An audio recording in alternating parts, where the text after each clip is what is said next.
Assalamualaikum and very good day we wish to our lecturer, Sir Hazim.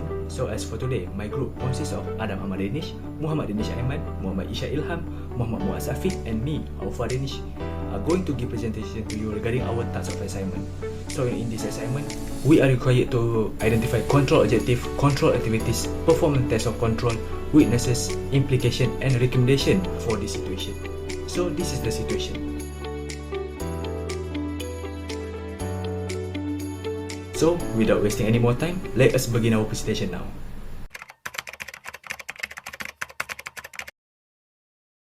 So, from the situation, the first control objective is to ensuring accuracy, where it must to ensure the worker is exists and not overstated or understated. So, the control activities is proper record keeping, because most of the companies nowadays keep information regarding their employee in a master file, and this master file will be useful in determining whether the employee information was accrued with the master file, and the identification number of the employee serves as evidence that a person is an employee of that business or the company. And for the test of control, we will use test of design effectiveness. Test of control is performed on recording of existence of the employee to determine the necessary control and potential misstatement. The use of proper record keeping is to make sure the employee is there by keeping accurate records to avoid overpaying for non-existent worker. For example, by comparing sales data with the master file, it can identify, for this instance, a fraud committed by someone issuing an employee identity card or number without authorization. Furthermore, it aids in preventing other employee from impersonating a worker for that organization to obtain a higher income. The next control objective is to ensuring authorization and accuracy.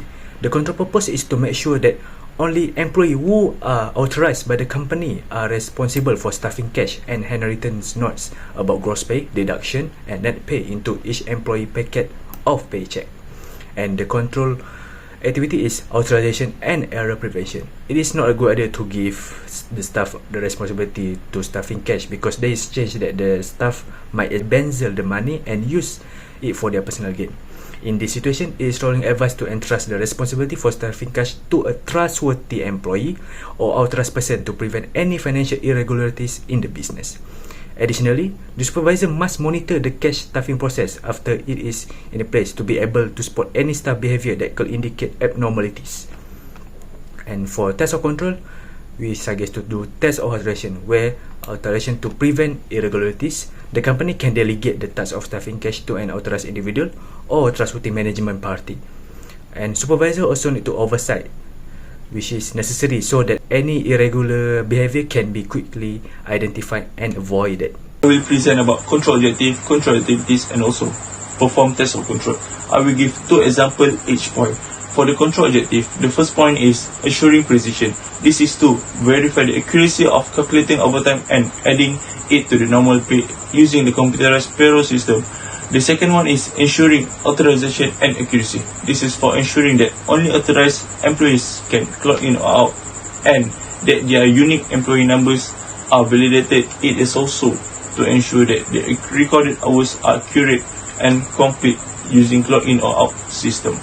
For the control activities, firstly, standard pay integration. Employees that work additional hours beyond their usual working hours is called as overtime.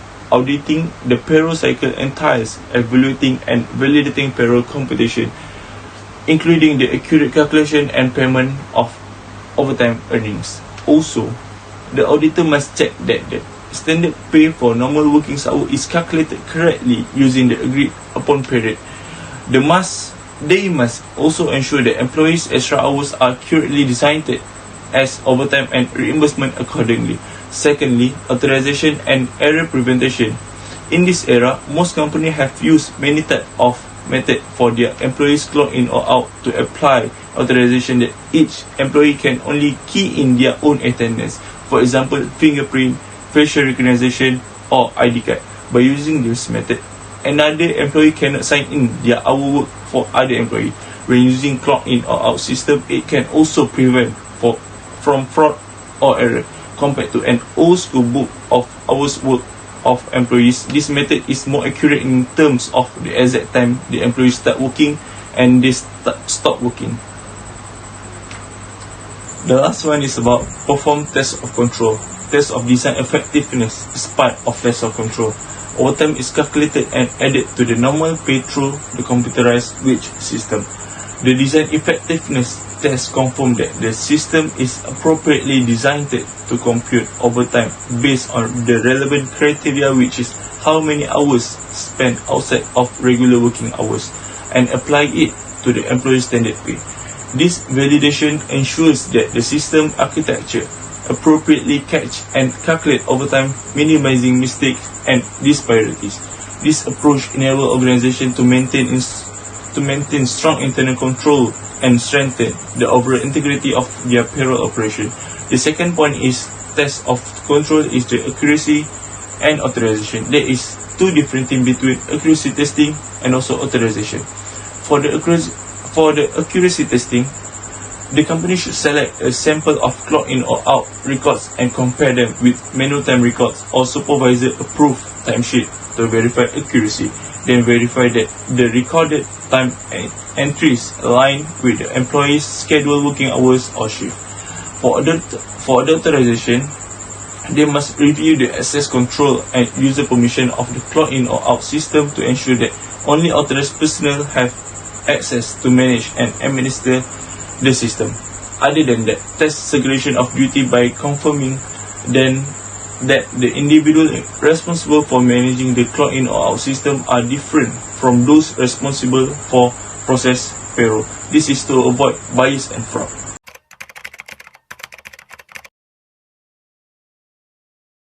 I will continue to present the material weakness, implication, and recommendation.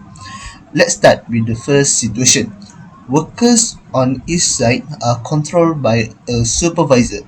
The supervisor has a record of an employee's number and can issue temporary number for new employees without the need of any authorization.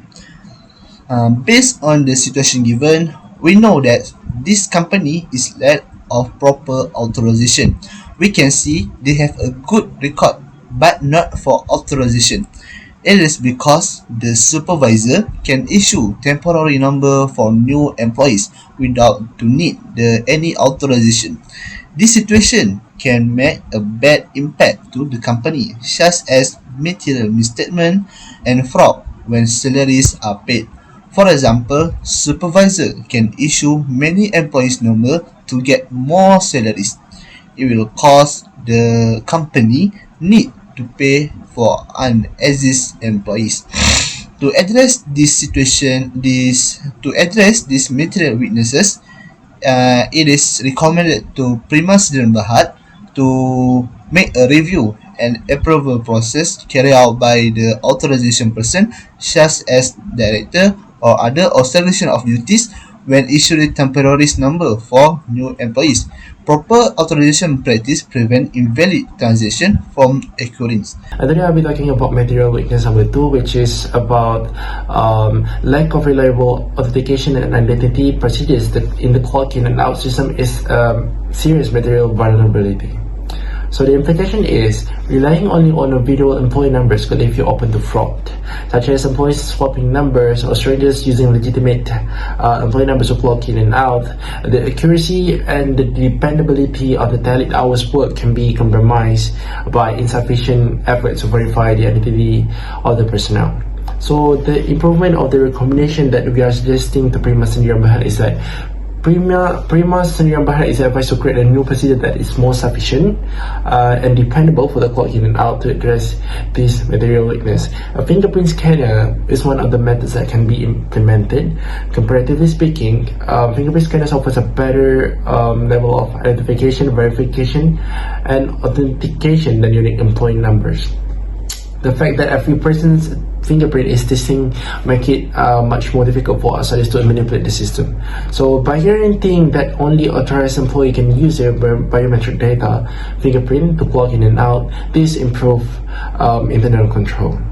The lack of system controls in the computerized wage system is a third material weakness.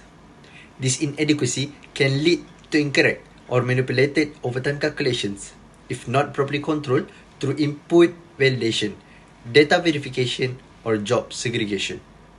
Such a lack of controls increase the risk of fraudulent or error-filled overtime payments, which is considered a serious weakness. For instance, at Prima Sendirian Berhad, a company employing software developers who often work extra hours to meet project deadlines, the overtime policy states that any hours worked beyond the standard 40-hour week should be reimbursed at 1.5 times the regularly hourly rate. However, the absence of the system control may cause delays in payments processing. To address this weakness, it is recommended to implement checks and balance within the system. This can be achieved through various measures such as automated cross-checks with timekeeping records, human verification by managers or supervisors, and periodic reconciliations between payroll records and actual hours worked.